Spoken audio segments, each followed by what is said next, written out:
Greetings and welcome to the January 16th reading of Reading Through the Bible in a Year. Today's reading will start with Genesis chapter 32, verse 13 through chapter 34, verse 31. We'll also read Matthew, the 11th chapter, verses 7 through 30, Psalm 14, verse 1 through 7, and Proverbs 3, verses 19 through 20. And this day I'll be reading from the New International Version, picking up from the story of Jacob, and he's about to meet his brother Esau. And it reads, he spent the night there, and from what he had with him, he selected a gift for his brother Esau, 200 female goats and 20 male goats, 200 ewes and 20 rams, 30 female camels with their young, 40 cows and 10 bulls, and 20 female donkeys, and 10 male donkeys. He put them in the care of his servants, each herd by itself, and said to his servants, "Go ahead of me and keep some space between the herds." He instructed the one in the lead, "When my brother Esau meets you and asks, 'Who do you belong to and where are you going? And who owns all these animals in front of you?' Then you are to say, 'They belong to your servant Jacob. They are a gift sent to my lord Esau, and he is coming behind us.'" He also instructed the second, the third, and all the others who followed the herds. "You are to say the same thing to Esau when you meet him. And be sure to say, 'Your servant Jacob is coming behind us.' For he thought, 'I will pacify him with these gifts I am sending on ahead. Later, when I see him, perhaps he will receive me.' So Jacob's gifts went on ahead of him, but he himself spent the night in the camp. That night Jacob got up and took his 2 wives, his 2 female servants, and his 11 sons, and crossed the ford of the Jabbok. After he had sent them across the stream, he sent over all his possessions. So Jacob was left alone, and a man wrestled with him till daybreak. When the man saw that he could not overpower him, he touched the socket of Jacob's hip, so that his hip was wrenched as he wrestled with the man. Then the man said, "Let me go, for it is daybreak." But Jacob replied, "I will not let you go unless you bless me." The man asked him, "What is your name?" "Jacob," he answered. Then the man said, "Your name will no longer be Jacob, but Israel, because you have struggled with God and with humans and have overcome." Jacob said, "Please tell me your name." But he replied, "Why do you ask my name?" Then he blessed him there. So Jacob called the place Peniel, saying, "It is because I saw God face to face, and yet my life was spared." The sun rose above him as he passed Peniel, and he was limping because of his hip. Therefore, to this day, the Israelites do not eat the tendon attached to the socket of the hip, because the socket of Jacob's hip was touched near the tendon. Chapter 33. Jacob looked up, and there was Esau coming with his 400 men. So he divided the children among Leah, Rachel, and the 2 female servants. He put the female servants and their children in front, Leah and her children next, and Rachel and Joseph in the rear. He himself went on ahead and bowed down to the ground 7 times as he approached his brother. But Esau ran to meet Jacob and embraced him. He threw his arms around his neck and kissed him, and they wept. Then Esau looked up and saw the women and children. "Who are these with you?" he asked. And Jacob answered, "They are the children God has graciously given your servant." Then the female servants and their children approached and bowed down. Next, Leah and her children came and bowed down. Last of all came Joseph and Rachel, and they too bowed down. Esau asked, "What's the meaning of all these flocks and herds I met?" "To find favor in your eyes, my lord," he said. But Esau said, "I already have plenty, my brother. Keep what you have for yourself." "No, please," said Jacob.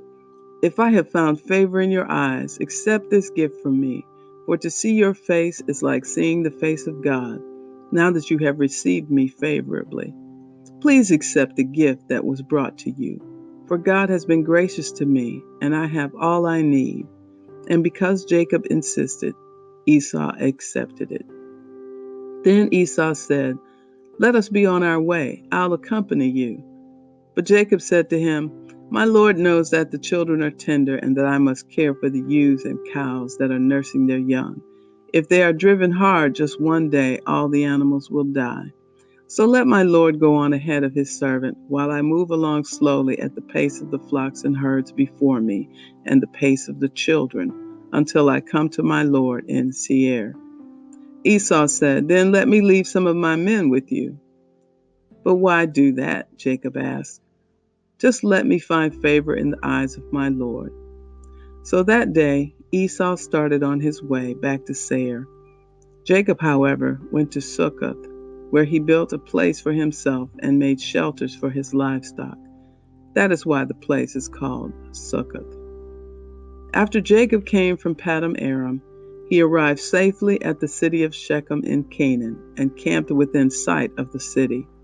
For 100 pieces of silver, he bought from the sons of Hamor, the father of Shechem, the plot of ground where he pitched his tent. There he set up an altar and called it El Elohe Israel. Chapter 34. Now Dinah, the daughter Leah had borne to Jacob, went out to visit the women of the land. When Shechem, son of Hamor the Hivite, the ruler of that area, saw her, he took her and raped her. His heart was drawn to Dinah, daughter of Jacob. He loved the young woman and spoke tenderly to her. And Shechem said to his father Hamor, "Get me this girl as my wife." When Jacob heard about his daughter Dinah had been defiled, his sons were in the fields with his livestock, so he did nothing about it until they came home. Then Shechem's father Hamor went out to talk with Jacob. Meanwhile, Jacob's sons had come in from the fields as soon as they heard what had happened. They were shocked and furious because Shechem had done an outrageous thing in Israel by sleeping with Jacob's daughter, a thing that should not be done. But Hamor said to them, "My son Shechem has his heart set on your daughter. Please give her to him as his wife. Intermarry with us, give us your daughters, and take our daughters for yourselves. You can settle among us. The land is open to you. Live in it, trade in it, and acquire property in it." Then Shechem said to Dinah's father and brothers, "Let me find favor in your eyes, and I will give you whatever you ask. Make the price for the bride and the gift I am to bring as great as you like, and I'll pay whatever you ask me. Only give me the young woman as my wife." Because their sister Dinah had been defiled, Jacob's sons replied deceitfully as they spoke to Shechem and his father Hamor. They said to them, "We can't do such a thing. We can't give our sister to a man who is not circumcised. That would be a disgrace to us. We will enter into an agreement with you on one condition only, that you become like us by circumcising all your males. Then we will give our daughters and take your daughters for ourselves. We'll settle among you and become one people with you.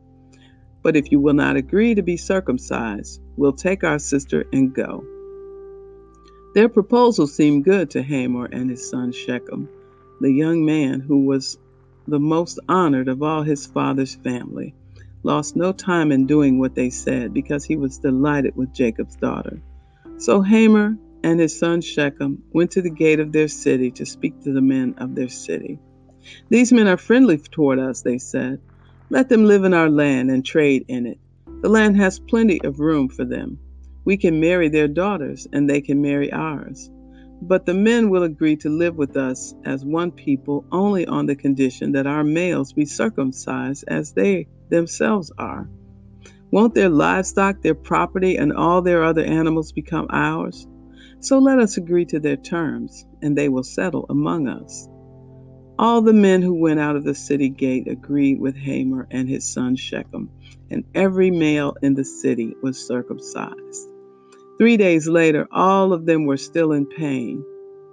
Two of Jacob's sons, Simeon and Levi, Dinah's brothers, took their swords and attacked the unsuspecting city, killing every male. They put Hamor and his son Shechem to the sword and took Dinah from Shechem's house and left. The sons of Jacob came upon the dead bodies and looted the city where their sister had been defiled. They seized their flocks and herds and donkeys and everything else of theirs in the city and out in the fields. They carried off all their wealth and all their women and children, taking as plunder everything in the houses. Then Jacob said to Simeon and Levi, "You have brought trouble on me by making me obnoxious to the Canaanites and Perizzites, the people living in this land. We are few in number, and if they join forces against me and attack me, I and my household will be destroyed." But they replied, "Should he have treated our sister like a prostitute?" Matthew chapter 11, beginning with verse 7. As John's disciples were leaving, Jesus began to speak to the crowd about John. "What did you go out into the wilderness to see? A reed swayed by the wind? If not, what did you go out to see? A man dressed in fine clothes? No. Those who wear fine clothes are in kings' palaces. Then what did you go out to see? A prophet? Yes, I tell you, and more than a prophet. This is the one about whom it is written, 'I will send my messenger ahead of you, who will prepare your way before you.' Truly I tell you, among those born of women, there has not risen anyone greater than John the Baptist. Yet whoever is least in the kingdom of heaven is greater than he. From the days of John the Baptist until now, the kingdom of heaven has been subjected to violence, and violent people have been raiding it. For all the prophets and the law prophesied until John. And if you are willing to accept it, he is the Elijah who has come. Whoever has ears, let them hear. To what can I compare this generation? They are like children sitting in the marketplace and calling out to others, 'We played the pipe for you, and you did not dance. We sang a dirge, and you did not mourn.' For John came neither eating nor drinking, and they say he has a demon. The Son of Man came eating and drinking, and they say here is a glutton and a drunkard, a friend of tax collectors and sinners. But wisdom is proved right by her deeds." Then Jesus began to denounce the towns in which most of his miracles had been performed, because they did not repent. "Woe to you, Chorazin! Woe to you, Bethsaida! For if the miracles that were performed in you had been performed in Tyre and Sidon, they would have repented long ago in sackcloth and ashes. But I tell you, it will be more bearable for Tyre and Sidon on the day of judgment than for you. And you, Capernaum, will you be lifted to the heavens? No, you will go down to Hades. For if the miracles that were performed in you had been performed in Sodom, it would have remained to this day. But I tell you that it will be more bearable for Sodom on the day of judgment than for you." At that time, Jesus said, "I praise you, Father, Lord of heaven and earth, because you have hidden these things from the wise and learned and revealed them to little children. Yes, Father, for this is what you were pleased to do. All things have been committed to me by my Father. No one knows the Son except the Father, and no one knows the Father except the Son, and those to whom the Son chooses to reveal him. Come to me, all you who are weary and burdened, and I will give you rest. Take my yoke upon you and learn from me, for I am gentle and humble in heart, and you will find rest for your souls. For my yoke is easy and my burden is light." Psalm 14. Psalm 14 says, "For the director of music of David. The fool says in his heart, 'There is no God.' They are corrupt, their deeds are vile. There is no one who does good. The Lord looks down from heaven on all mankind to see if there are any who understand, any who seek God. All have turned away, all have become corrupt. There is no one who does good, not even one. Do all these evildoers know nothing? They devour my people as though eating bread. They never call on the Lord, but there they are, overwhelmed with dread. For God is present in the company of the righteous. You evildoers frustrate the plans of the poor, but the Lord is their refuge. Oh, that salvation for Israel would come out of Zion. When the Lord restores his people, let Jacob rejoice and Israel be glad. Proverbs 3, verses 19 and 20. By wisdom the Lord laid the earth's foundation. By understanding he set the heavens in place. By his knowledge the watery depths are divided, and the clouds let drop the dew. And this concludes the reading for January 16th. Be blessed.